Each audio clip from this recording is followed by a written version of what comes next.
Remarqué que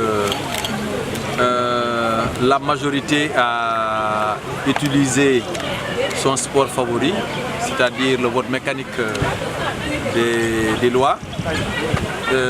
Ils ont avant violé l'article 72 du règlement intérieur de l'Assemblée nationale. Le président Niasse, au début de la séance, a fait beaucoup d'efforts pour respecter le règlement intérieur de l'Assemblée nationale. À chaque fois qu'il s'en écartait, on l'avait remis sur les rails, il avait accepté de jouer le jeu. Mais finalement, à cause des pressions de la majorité, il a cédé à une violation du règlement intérieur de l'Assemblée nationale parce qu'un vote sans débat n'était pas possible avant l'épuisement de la première liste des orateurs. Et de ce point de vue-là, l'article 72 du règlement intérieur de l'Assemblée nationale est très clair. Nous l'avons personnellement soulevé quand notre collègue Cissé Lo a fait la proposition de vote sans débat. Cela avait ébranlé le président Niasse qui avait demandé une concertation entre lui et les présidents de groupe et les représentants des non-inscrits.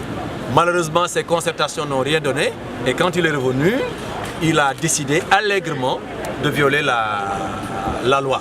Donc, ça va rester dans la mémoire collective, cette violation de la loi.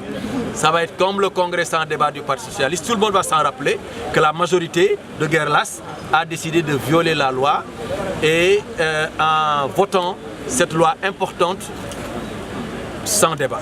Alors que c'est une loi pour nous qui pose beaucoup de problèmes, beaucoup de problématiques. Nous avons été, nous, aux concertations, parce que nous ne croyons pas à la politique de la chaise vide. Quand nous y étions, le LDRISL, notre parti, a demandé et a exigé à ce que le parrainage soit retiré. Nous n'avons pas été suivis, nous avons cherché à rester cohérents et à l'Assemblée nationale aussi, nous nous sommes opposés à ce projet de loi parce qu'encore une fois, il y a beaucoup de pièges, il y a beaucoup de non-dits, il y a beaucoup de problématiques, notamment l'authentification des signatures.